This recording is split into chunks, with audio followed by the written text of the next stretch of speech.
주 찬양의 위대하신 주 모두 알게 되리라. 위대하신 주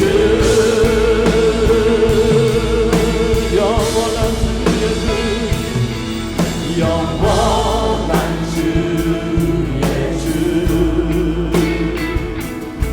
시간의 주관자 알파와 오메가 알파와 오메가 삼위의 하나님 삼위의 하나님 아바 성령 예수 아바 성령 예수 사자와 어린 양 사자와 어린 양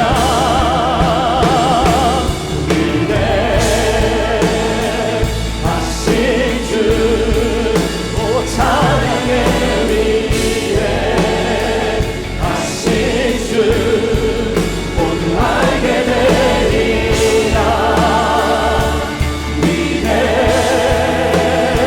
위대하신 주 오 위대하신 주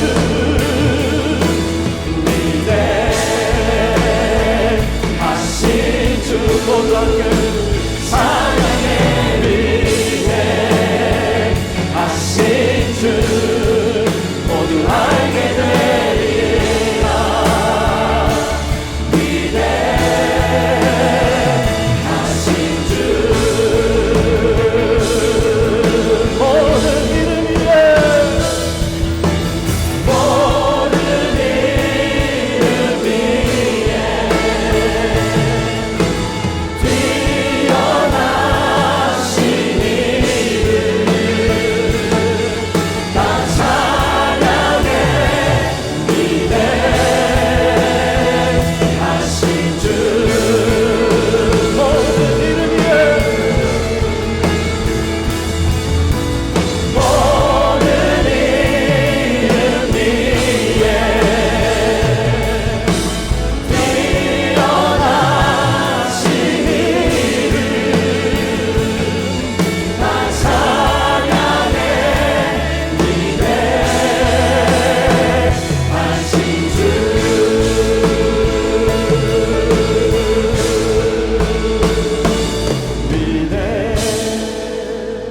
위대하신 주 찬양의 위대하신 주 모두 알게 되리라. 위대하신 주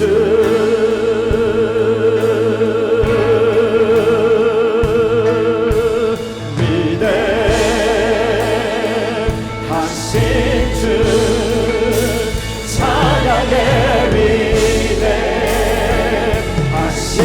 주 모두 알게 되리라. 위대하신 주 위대하신 주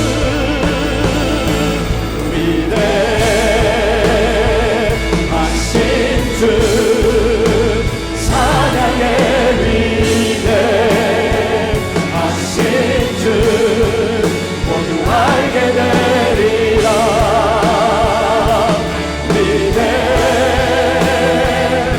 위대하신 주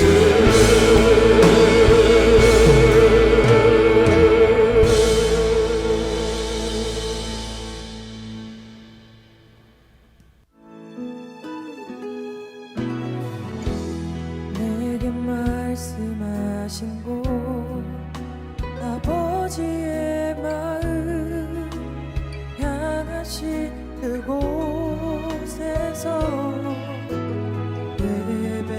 예배합니다. 찬양합니다. 그곳에서 그 땅을 만드신 분을 성령의 바람 나의 눈을 적시네. 내 노래 주를 예배하네. 하늘 가득히 주의 영광 선포되네. 주님 그 땅 회복시키시네. 나의 노래가 주를 향한 예배가 그 땅을 회복시키네. 생수의 강이 넘치네. 가라 하시네.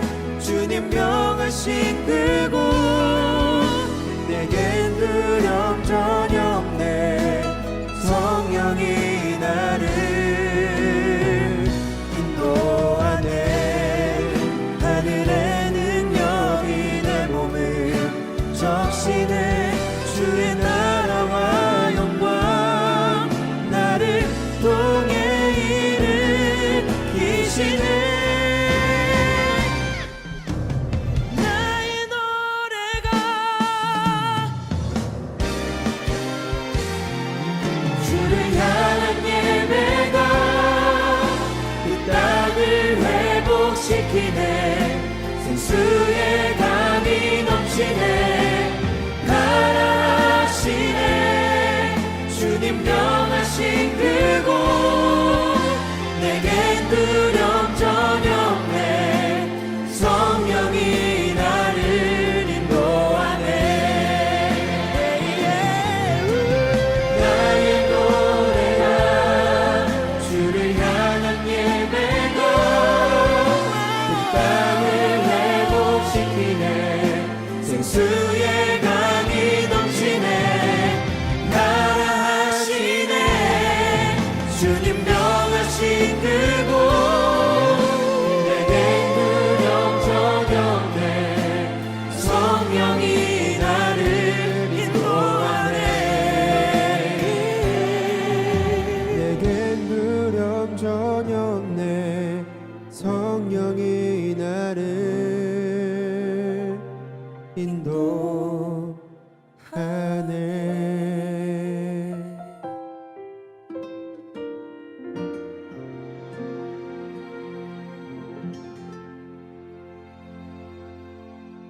마음을 넓히면 삶이 열린다. 고린도후서 6장 11절로 13절, 7장 2절로 4절까지 말씀입니다. 고린도인들이여, 너희를 향하여 우리의 입이 열리고 우리의 마음이 넓어졌으니 너희가 우리 안에서 좁아진 것이 아니라 오직 너희 심정에서 좁아진 것이니라. 내가 자녀에게 말하듯 하노니 보답하는 것으로 너희도 마음을 넓히라. 마음으로 우리를 영접하라. 우리는 아무에게도 불의를 행하지 않고 아무에게도 해롭게 하지 않고 아무에게서도 속여 빼앗는 일이 없노라. 내가 이 말을 하는 것은 너희를 정죄하려고 하는 것이 아니라 내가 이전에 말하였거니와 너희가 우리 마음에 있어 함께 죽고 함께 살게 하고자 함이라. 나는 너희를 향하여 담대한 것도 많고 너희를 위하여 자랑하는 것도 많으니 내가 우리의 모든 환난 가운데서도 위로가 가득하고 기쁨이 넘치는도다. 아멘. 사람의 됨됨이는 그가 어려운 일을 당했을 때 그것을 어떻게 처리하느냐를 보면 알 수가 있습니다. 마음이 작은 사람은 무슨 문제가 생기면 지엽적인 이슈에 매달려서 큰 것을 놓칩니다. 그 반면에 마음이 큰 사람은 더 중요한 것을 위해 기꺼이 작은 것을 버릴 줄 아는 지혜를 가지고 있습니다. 그래서 마음이 넓어야 인생을 크게 살 수 있는 것입니다. 미국의 초대 대통령을 지낸 조지 워싱턴이 젊은 시절에 이런 일이 있었다고 합니다. 한 번은 친구들과 논쟁을 하던 중에 언쟁이 붙게 됐습니다. 그때 화가 난 친구가 그를 주먹으로 쳐서 땅에 눕혀버렸습니다. 또 많은 사람들이 보는 앞에 땅에 꼬꾸라진 것입니다. 일반적으로 이런 일이 벌어지게 되면 결투를 신청하는 것이 그 당시의 통례라고 합니다. 더구나 혈기가 왕성한 젊은 청년이 이런 모욕을 어떻게 견디겠습니까? 그래서 주변에 있는 모든 사람들이 이제 둘 중에 한 사람은 생명을 잃게 되겠구나 염려를 하고 있는데 바로 그 순간 워싱턴이 먼지를 툭툭 털고 일어나면서 자신의 친구에게 손을 내밀었습니다. I'm sorry. 내가 잘못했네. 내 말에 실수가 있었던 것 같네. 자, 이 말을 들은 친구가 어떤 반응을 보였을까요? 이런 급쟁이라고 하면서 비웃었을까요? 아닙니다. 오히려 자신의 행동을 부끄러워하면서 워싱턴의 손을 잡고 화해를 청했다고 합니다. 여러분 생각에 조지 워싱턴이 급쟁이였기 때문에, 비겁자였기 때문에 I am sorry라고 말을 했을까요? 아닙니다. 오히려 비겁한 사람은 그런 말을 못합니다. 그 말을 하면 약자로 보일까봐 오히려 자기를 변명하는 것을 많이 보게 되죠. 그래서 비겁하거나 연약한 사람은 오히려 이런 말을 할 수가 없습니다. 그런데 정말 무엇이 큰일이고 작은지를 구별할 수 있는 사람은 이런 사과를 하고 먼저 손을 내밀 수가 있는 것입니다. 조지 워싱턴이 이와 같이 큰 마음의 그릇을 가졌기 때문에 우리가 잘 아는 바처럼 미국의 독립전쟁을 승리로 이끌고 초대 대통령까지 역임하게 된 것입니다. 여러분, 우리의 마음을 넓혀야지 인생의 안목이 넓어지는 것입니다. 우리의 안목이 넓어지게 되면 삶의 모든 폭이 넓어지게 되고 관계성도 넓혀지게 되고 결과적으로 인생이 풍요롭게 되는 것입니다.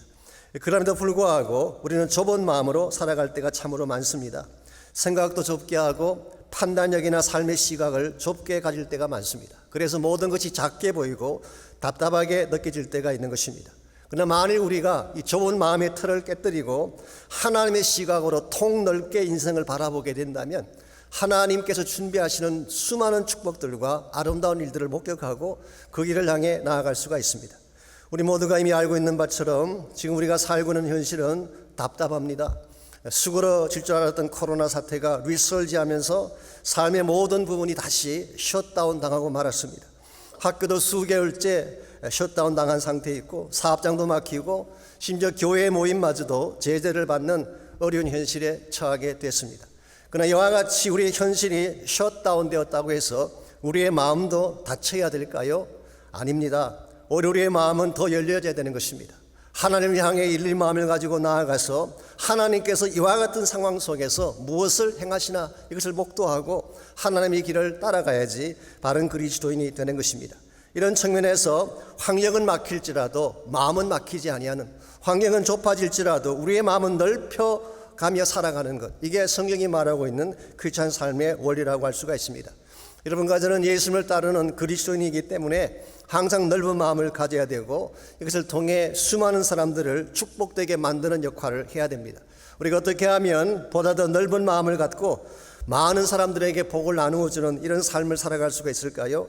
오늘 같이 봉독한 본문을 통해서 이것을 함께 정리해 보려고 합니다. 오늘 같이 읽은 본문에 보시면 성숙한 크리스찬으로서 마음의 폭을 넓히는 비결에 대한 말씀이 기록되어 있습니다.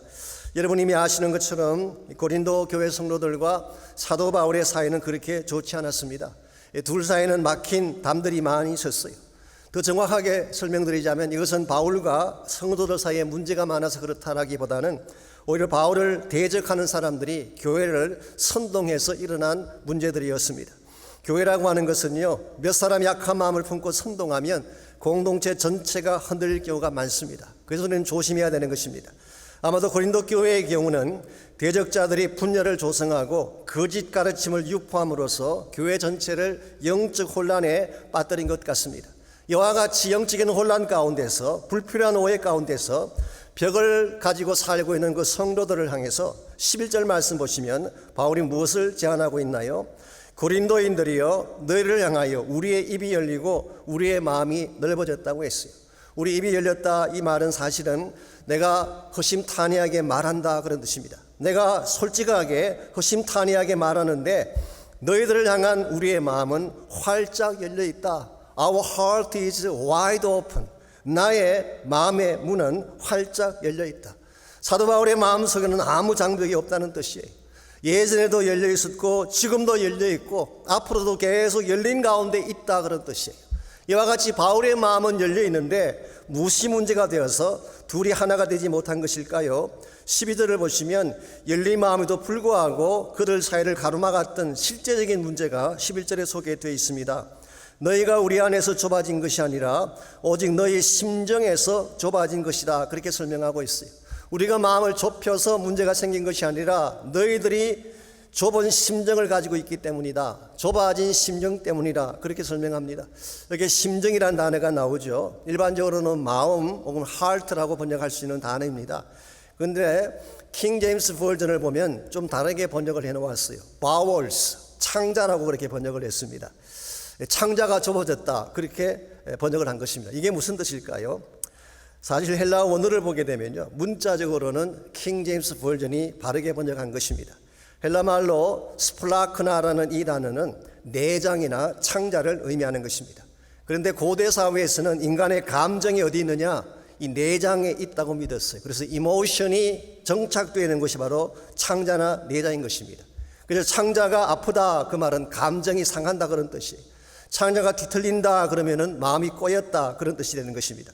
그래서 오늘 본문에서 너의 심정이 좁아진 것이다 이 말의 뜻은 감정적으로 너희들의 마음이 닫혔다, 감정적으로 마음이 꼬였다 그런 뜻을 가지고 있습니다. 객관적인 팩트 때문에 일어난 문제라기보다는 감정이 상해서 마음의 문을 닫은 케이스를 설명하는 것입니다. 오늘날도 이와 유사한 현상이 많이 일어나고 있습니다. 두 사람 사이에 문제가 생겼을 때 가만히 들어보면요, 실제적인 팩트보다도 감정적인 요소 때문에 마음이 다치는 케이스를 흔히 볼 수가 있어요. 예를 들어서 섭섭한 생각이 들면 두 사람이 어떤 케이스든 마음이 갈라지게 돼 있어요. 나를 섭섭하게 대하면은 뭐 이것이 옳으냐 그러냐에 상관없이 마음이 다치는 것입니다. 때에 따라서는 사고의 비약, 전혀 그런 뜻으로 말한 것이 아닌데 혼자 비약을 해서 상처를 받는 경우도 많이 있어요. 제가 언젠가 소개해드렸던 오한숙희 씨가 쓴 책 부부 살아 말아 그 책에 보게 되면 아들의 밥 위에는 계란 후라이를 얹어주고 남편 된 자기 밥에는 계란 후라이를 안 얹어주었다고 해서 심하게 다투고 집을 나간 남편에 대한 스토리가 나와요. 자, 이 아내가 아들은 입시 준비생이기 때문에 건강을 위해서 에너지가 필요하니까 계란 후라이를 얹어준 것이고, 아빠는 밤에 주무시는데 건강이 좋지 않으니까 계란을 안 덮어준 것인데 이걸 가지고 비약을 한 것입니다. 사랑이 식었다느니 나를 뭘로 보느냐느니 내가 장기판에 쫄로 보이느냐. 이게 비약적인 남자들의 속 좁은 마음이라고 할 수가 있죠. 이런 케이스들이 흔히 있습니다. 때에 따라서는 누가 던진 말 한마디 때문에 오해를 해서 관계가 깨어지기도 하고, 심지어는 질투심 같은 것이 마음의 문을 닫기도 합니다. 그래서 우리말 속담에 사촌이 차를 사면 배 아프다 그런 말이 있잖아요. 이 창자가 뒤틀린다 그런 뜻입니다. 아마도 고린도 교회 안에 이런 문제가 벌어진 것 같습니다. 실제로 바울이 무엇을 잘못했고 그 성도들 마음 가운데 진리에 대한 이슈가 있었다기보다는 잘못된 오해를 많이 한 것입니다. 중간에 전달한 사람들이 감정을 프로보크하는 이와 같은 전달을 많이 함으로 말미암아 사실은 아무 문제가 없는데 그들의 마음의 문을 닫고 사도 바울을 배척하고 사도 바울에 대해서 악한 일들을 자행한 것입니다. 이와 같이 마음의 문을 닫았던 사람들, 감정적인 이슈 때문에 마음이 닫힌 그들을 향해서 13절을 보시면 바울은 이렇게 호소를 하고 있습니다. 내가 자녀에게 말하듯 하노니 보답하는 것으로 너희도 마음을 넓히라. 내가 자녀에게 말하듯이 너희들에게 정말 간청하듯이 이야기를 하는데 너희도 마음을 넓혀다오.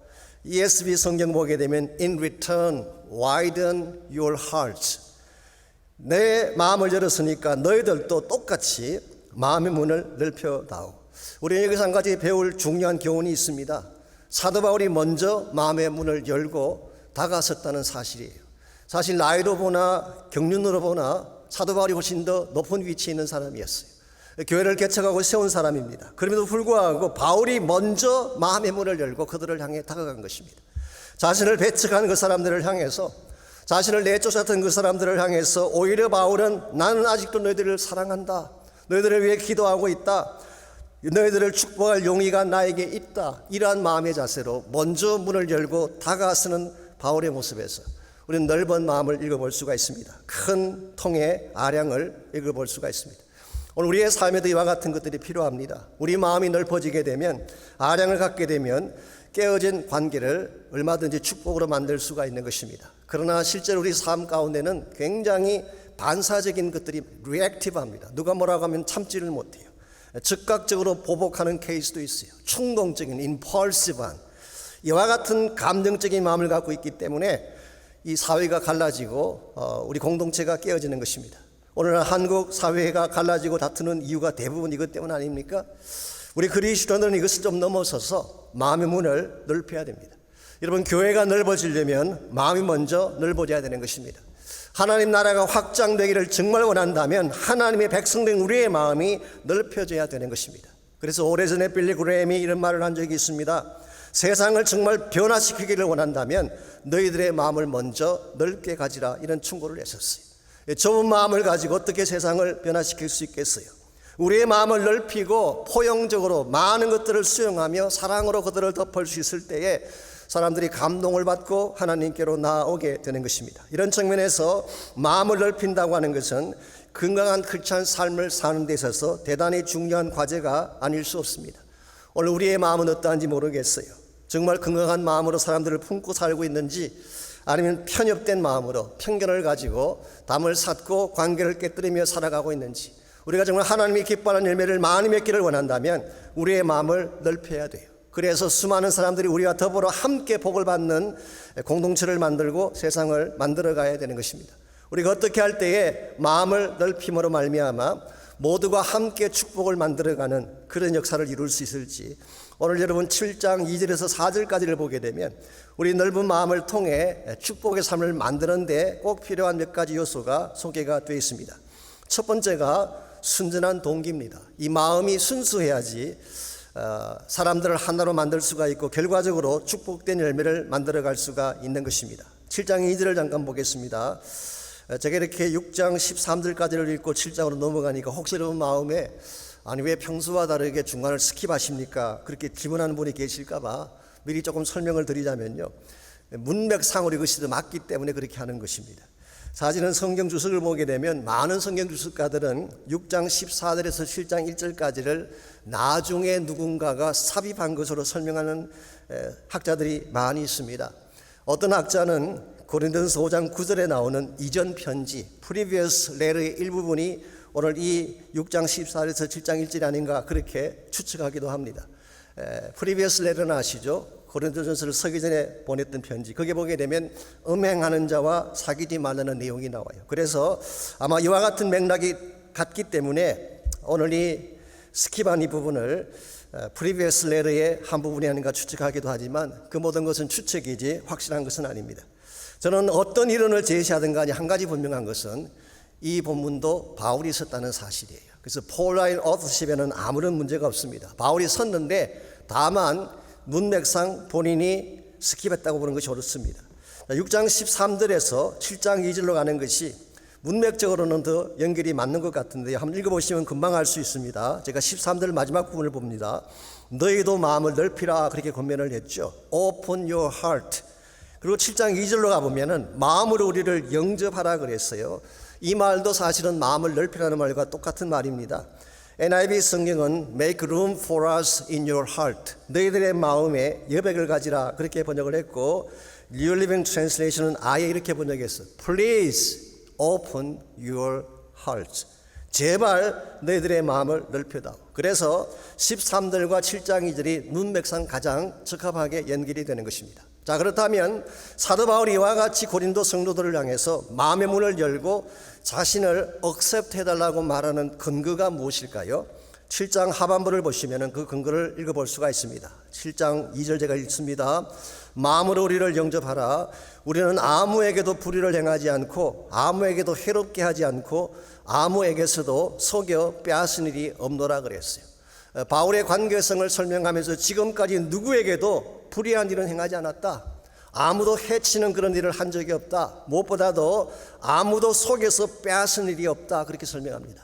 여기서 속여서 빼앗는다 이 말의 뜻이 사실은 다른 사람을 이용해서 나의 이익을 챙긴다 그런 뜻이에요. 그래서 영어 성경이 exploit 그렇게 번역하기도 있고 어떤 영어는 take advantage of, 누군가를 이용해서 나의 뜻을 이룬다 그렇게 번역하기도 했습니다. 사도 바울은 지금까지 누구를 만나든지 숨겨진 마음에 복선이 없이 만났다고 뜻이에요. 남을 해친다든가 남을 통해서 나의 이익을 추구한다든가 아무런 히든 어젠다가 없이 순전한 마음의 동기를 가지고 대했다 그런 뜻이에요. 이게 참으로 중요합니다.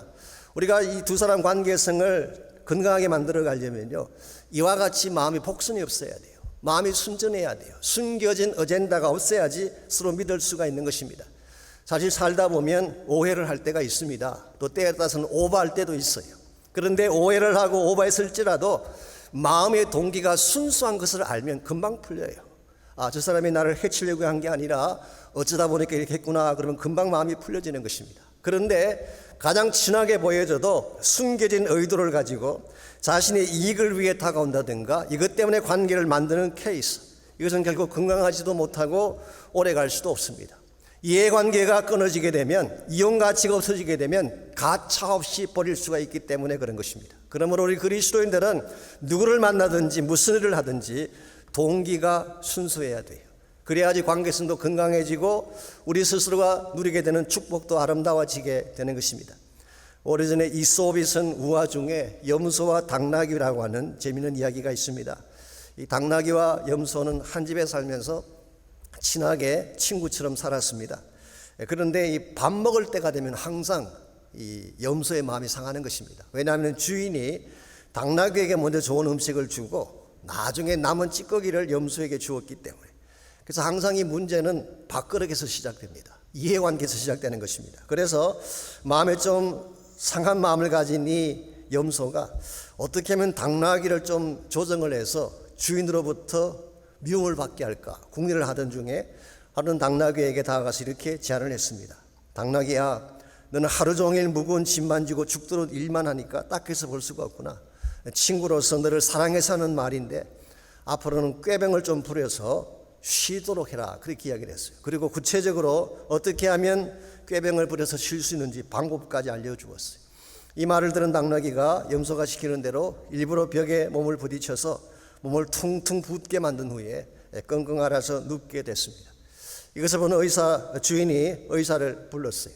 저렇게 퉁퉁 부은 몸을 고치려면 무엇이 필요합니까? 그랬더니 의사가 진찰을 한 후에 간단합니다. 염소의 간을 삶아 먹이면 곧 낫게 될 것입니다. 어떻게 됐을까요? 당나귀를 이용해 보려 했던 염소가 자신의 꾀에 걸려서 죽게 된다는 이야기. 자기 밥그릇을 챙기기 위해서 친구를 이용하면 안 된다, 이런 교훈을 담고 있습니다. 우리가 세상을 살 때도 그렇고 신앙생활 할 때도 마찬가지인데요. 항상 동기가 순수해야 돼요. 상대를 컨트롤하고 자신의 이익을 위해서 이 머니플레이트 하려고 하는, 상대를 이용하려고 하는 그런 마음을 갖게 되면 절대로 관계가 오래 갈 수가 없습니다. 세상 사람들이야 서로 속이고 또 서로 속아가면서 사는 것을 보게 되죠. 서로의 이익 관계를 위해서 만나기도 하고 헤어지기도 합니다. 그러나 우리 그리스도인들은 그렇게 살아서 안 된다는 것입니다. 최소한 우리 크리스천들은 하나님을 아는 여러분과 저는 우리 마음을 순수하게 만들어서 정말 진실이 통하는 삶, 내 마음속에는 감동이 전달되시는 삶을 살아가야지 하나님이 우리를 사용해 주시고 우리를 통해 더 많은 자들이 복을 받게 되는 것입니다. 이와 같이 우리가 정말 함께 축복을 만들어 가려면 1차적으로는 순전한 마음을 가져야 됩니다. 두 번째로 사랑의 열정을 가져야 됩니다. 사랑의 열정. 우리 마음을 순수하게 하는 것도 참 중요하지만 내 마음속에 상대를 사랑하리라고 하는 의지와 열정이 있지 아니하면 관계를 건강하게 만들어 갈 수가 없습니다. 사실 다친 마음의 자물쇠를 풀 수 있는 최상의 키가 뭘까요? 사랑입니다. 사랑하게 되면 어떠한 다친 마음도 열려지는 것입니다. 그래서 오늘 읽은 본문을 다시 보시면은 여러 곳에서 고린도 성도들을 향한 사도 바울의 사랑을 읽어볼 수가 있습니다. 먼저 11절을 다시 보시면은 바울은 고린도인들이여라고 부르고 있습니다. 이 코린티안스, 고린도인들이라고 이렇게 직접 이름을 부르는 예가 많지 않습니다. 지명을 부른 경우는 있지만 고린도 사람들의 이름을 부른 경우는 많지 않아요. 바울이 13권의 서신을 썼는데 그 중에서 딱 2군데만 이름을 쓴 것이 나옵니다. 갈라디아서 3장 1절하고 빌립보서 4장 15절. 그리고 오늘 본문이 그 중에 세 번째 케이스예요. 여기서 코린티안스라고 이름을 직접 거명한 것은 그만큼 개인적으로 가깝다 이것을 표현하는 것입니다. 물론 어떤 성경 주석가는 반대로 이야기하기도 합니다. 바울의 분노를 표출하기 위한 것이다 그렇게 설명하기도 하지만 저는 그 반대 케이스로 보고 있습니다. 실제로 New Living Translation은 이렇게 아예 번역을 해놓았어요. Dear Christian, Corinthian friends, 사랑하는 고린도 친구들이여, 그렇게 번역한 것을 봅니다. 우리가 누구를 사랑하게 되면 호칭부터 달라지는 것 아세요? 애정이 담기게 되면 상대를 부를 때 호칭이 달라지는 것입니다. 부부관계도 가만히 보면 애정이 있을 때는 절대로 야, 너, 뭐, 여 그렇게 부르지 않아요. 미국 사람들은 honey, sweetheart. 우리는 한국 분들 가운데 나이 드신 분들은 마님이라고 부르는 분이 많다고. 마님, 여사라고 부르기도 하고. 언젠가 제가 한번 차를 타고 가다가 한 형제님이 셀폰을 봤는데 My Queen이라고 하는 번호가 나왔어. My Queen, 나의 여왕이죠. 나의 왕비. 보았더니 그분 부인 전화가 거기 찍힌 걸 보았습니다. 우리가 이 사랑하게 되면 명칭이 달라지게 돼요. 그래서 사랑하게 되면 첫째로 부르는 이름이 달라질 수 있습니다. 뿐만 아니라 13절을 보시면은 내가 자녀에게 말하듯 한다. 이것은 태도의 변화를 말하는 것입니다. 여러분이 정말 사랑하게 되면 태도가 부드러워지게 되고 태도가 아름다워지게 되는 것입니다. 사도 바울이 지금 고린도 성도들에게 고면을 하면서 어떤 책망이나 강요를 하고 있지 않습니다.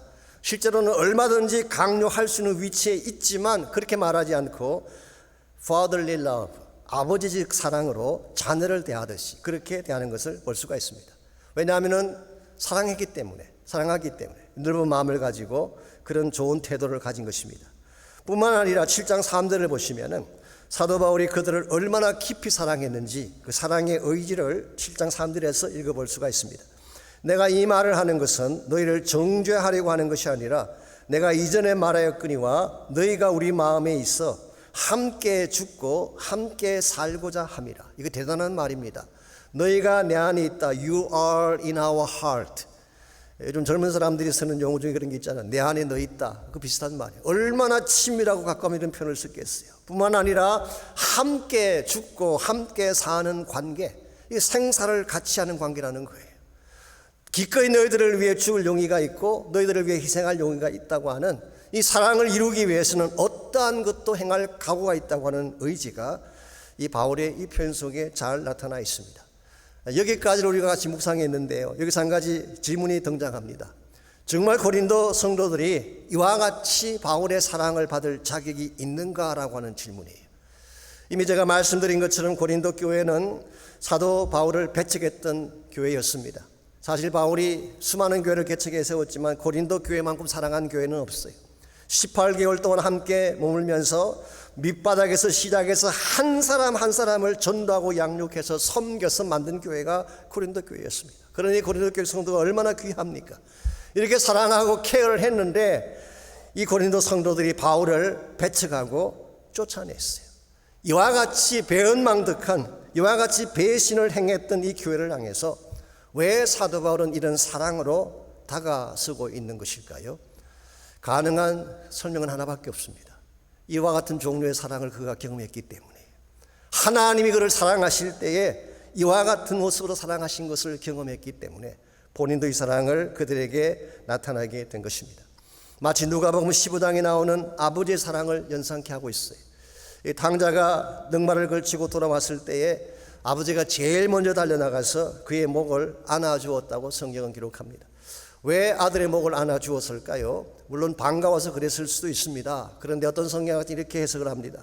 한 가지 더 중요한 이유가 있다. 그게 뭐냐고 하면 그 당시 율법에 의하면요, 이 패역한 아들이 집에 돌아오게 되면 돌로 쳐 죽이는 그와 같은 규례가 있었어요.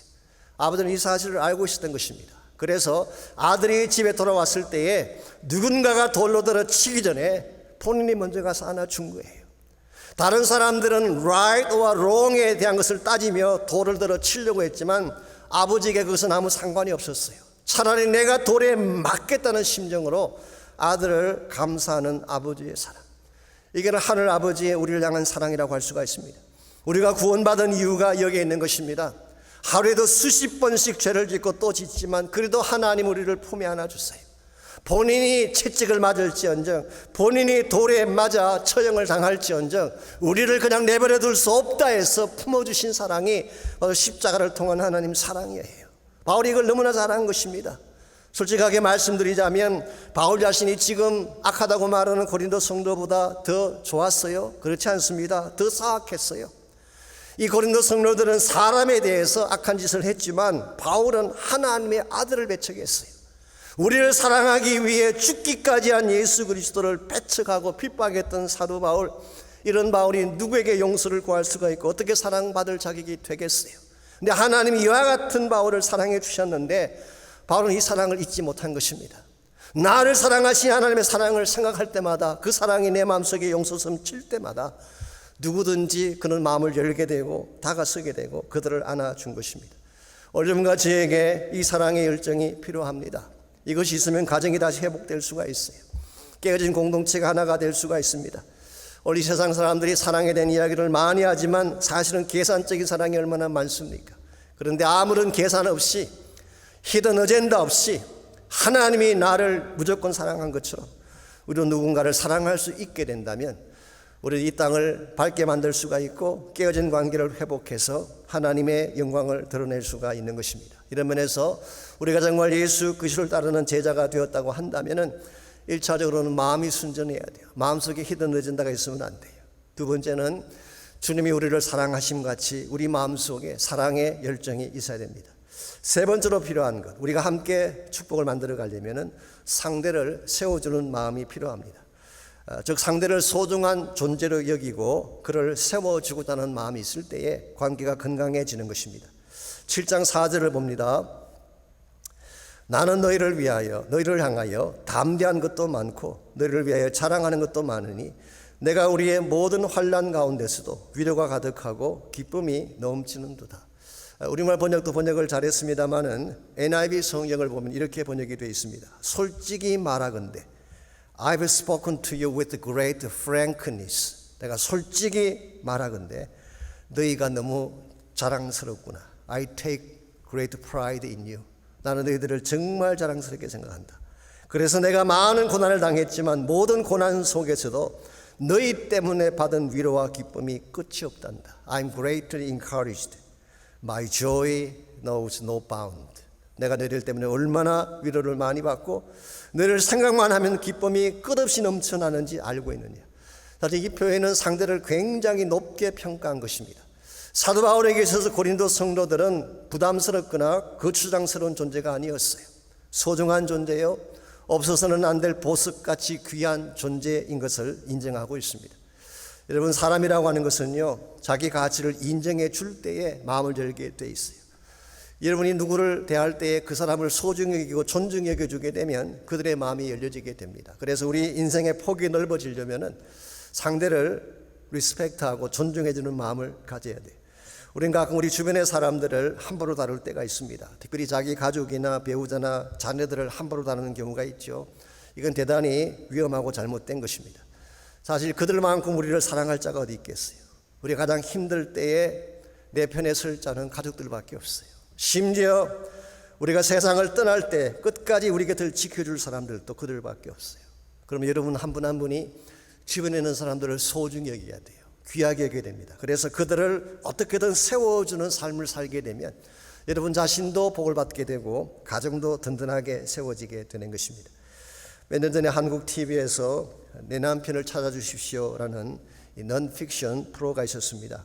주인공이 김영숙이라는 분인데요. 이분은 정신지체장애자인 남편 이광식 씨를 잃어버리고 찾는다는 그런 호소를 하는 그런 프로였습니다. 이광식 씨라는 분은요, 이 여자분이 인천장애보호소에서 교사로 일을 하다가 만난 사람인데 결국 결혼까지 하게 된 것입니다. 근데 결혼을 하고 나서 봤더니 10월까지 그것이 사실은 굉장히 어려웠습니다. 남편은 무능력하기도 하고 대화가 잘 통하지도 않고 아무리 노력해도 고맙다는 것조차 모르는 그 남편을 케어한다는 게 쉽지 않았죠. 그럼에도 불구하고 정성을 다해 섬겼는데 어느 날 이 남편이 집을 나가버리고 행방불명이 된 것입니다. 그때 김영숙 씨가 온 동네에 전단지를 뿌리고 온 도시를 돌아다니며 남편을 찾아다녔어요. 이걸 본 기자가 한 번은 질문을 했습니다. 아니, 왜 그런 무능력한 사람을 그토록 열심히 찾아다니는 것입니까? 그때 그녀가 대답한 것이 다음과 같습니다. 그는 내가 아니면 아무것도 못합니다. 하루 세끼 밥 먹는 것도 못합니다. 내가 아니면 그는 도저히 살 수가 없기 때문입니다. 여기까지 말한 그녀는 다음 한마디 말을 더 했다고 합니다. 그런데 더 중요한 이유가 있습니다. 나는 그를 사랑합니다. 이제 나는 그가 없으면 살 수 없기 때문입니다. 저는 이것이 진정한 사랑이라고 생각합니다. 단순한 동정심이나 의무감 때문이 아니라 정말 남편을 소중히 여기는 마음이 있었기 때문에 모든 것을 다 내려놓고 그를 찾아 나선 것이죠. 우리에게 이와 같은 마음이 있게 되면요, 관계성이 건강해지고 우리의 가정과 우리 사회가 밝아질 수밖에 없습니다. 그래서 세상 사람들이야 계산적으로 살고 자기 이익을 따라 살기도 하고 때로는 속이기도 하고 속기도 하며 그렇게 살아갈지라도 여러분과 저는 그렇게 살아서는 안 돼요. 정말 순수한 마음을 가지고 깊은 사랑을 가지고 어떻게든 상대를 축복하며 세워줄 마음으로 살아가게 된다면 우리의 모든 관계가 더 아름답게 변할 수가 있는 것입니다. 이와 같은 아름다운 사랑의 마음, 이게 우리 힘만으로 가지게 될까요? 아닙니다. 말씀드린 것처럼 우리를 향하신 하나님의 사랑을 알고 그 사랑에 깊이 잠길 때에 비로소 우리도 이와 같은 것을 행할 수가 있는 것입니다. 그러므로 우리의 마음이 정말 넓어지게 되면 그러면 하나님이 여러분과 저에게 더 넓은 차원의 축복을 허락해 주세요. 관계성도 넓혀주시고 우리 삶의 터전도 확장시켜 주시고 그리고 우리 삶으로 하여금 정말 하나님이 기뻐하는 열매를 맺도록 힘과 능력을 주시는 것입니다. 우리 힘만으로는 우리 앞길을 열 수가 없습니다. 아무리 노력해도 우리 힘으로 열 수 없는 막힌 담들이 너무 많이 있어요. 이미 우리가 경험하고 있는 것처럼 코로나의 현실, 우리의 힘으로 넘어갈 수가 있을까요? 안 됩니다. 우리가 아무리 천국에 대한 비전을 마음에 품고 있지만 우리 힘만으로 복음의 문을 열고 땅끝까지 나갈 수가 있을까요? 할 수 없습니다. 하나님이 개입하시면 가능해요. 왜냐하면 그 하나님은 모든 길을 여시는 큰 길을 만드시는 주님이시기 때문에 성경 말씀에 하면 그 하나님은 바다의 길을 내시는 분이에요. 누구도 건널 수 없는 홍해의 길을 내시고 이스라엘 백성들을 이끄셨던 분이 하나님이에요. 그 하나님은 사막의 길을 내고 광야의 길을 내시는 하나님이셨어요. 기적의 하나님이셨어요. 그 결과 광야 같은 팔레스타인 땅에 꽃이 피고 과일이 열리지 않았습니까? 바로 그 하나님 오늘 여러분과 저의 하나님이 되셔서 우리 인생에 막힌 모든 것을 뚫어주세요. 그분이 우리 앞길을 열어주시게 되면 막힌 담이 열려지게 되고 저주가 떠나가게 되고 다시 축복과 회복의 삶이 우리에게 주어지게 되는 것입니다. 이런 의미에서 우리가 믿는 그 하나님은 그냥 하나님이 아니라 웨이메이커, 큰 길을 만드시는 하나님. 그분이 우리와 함께 하시면 새 일을 할 수가 있어요. 그분이 우리와 함께 하시면 그분이 우리의 마음을 만져줄 수가 있어요. 그분이 우리와 함께 하시면 상한 마음을 치유할 수가 있습니다. 그분이 우리와 함께 하시면 우리의 마음이 새로워지게 되고 그분이 우리와 함께 하시면 무너진 삶의 터전이 다시 일어날 수 있게 됩니다. 바로 그분이 여러분과 저를 사랑하시는 바로 그 하나님이 되세요. You are here, moving in our midst. I worship you. I worship you. You are here, working in this place. I worship you. I worship you. You are here, moving in our midst. I worship you. I worship you. You are here, working in this place. I worship you. I worship you. 주 여기 운행하시네. 나 경배해. 주 경배해. 주 여기 역사하시네. 나 경배해. 주 경배해.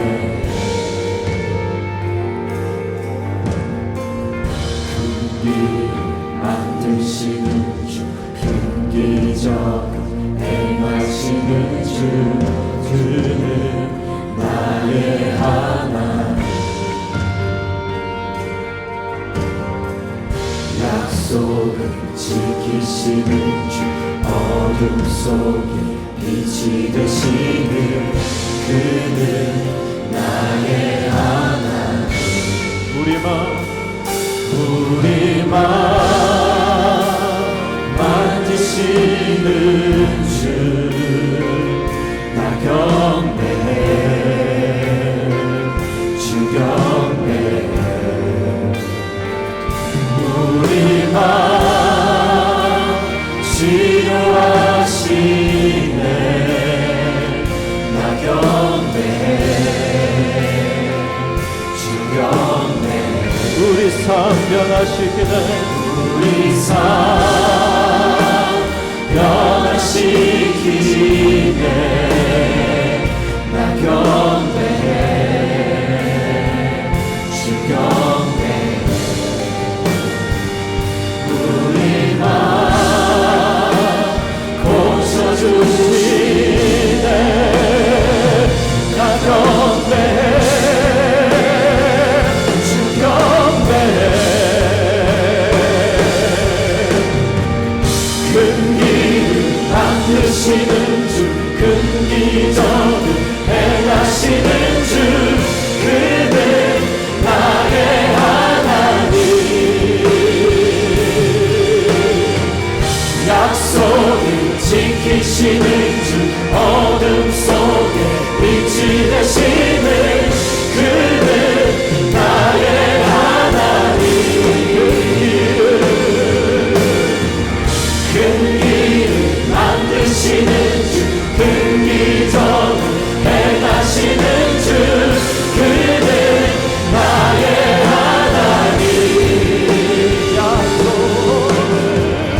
약속을 지키시는 주 어둠 속에 빛이 되시는 그는 나의 하나님 나의 하나님 나의 하나님 나의 하나님 나의 하나님 나의 하나님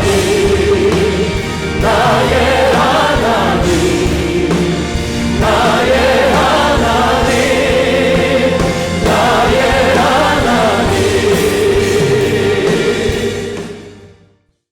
이제는 우리 구주 예수 그리스도의 은혜와 아버지 하나님의 무한하신 사랑과 성령님의 충만한 능력의 임재하심이 이 시간 주님을 찬양하고 예배하고 돌아가는 모든 사랑하는 주의 백성 한 분 한 분에게 그들의 가정과 삶의 터전과 자녀들과 자손들 위해 이제로부터 항상 함께 해주시기를 우리 주님 예수님의 이름으로 간절히 축원하옵나이다. 아멘.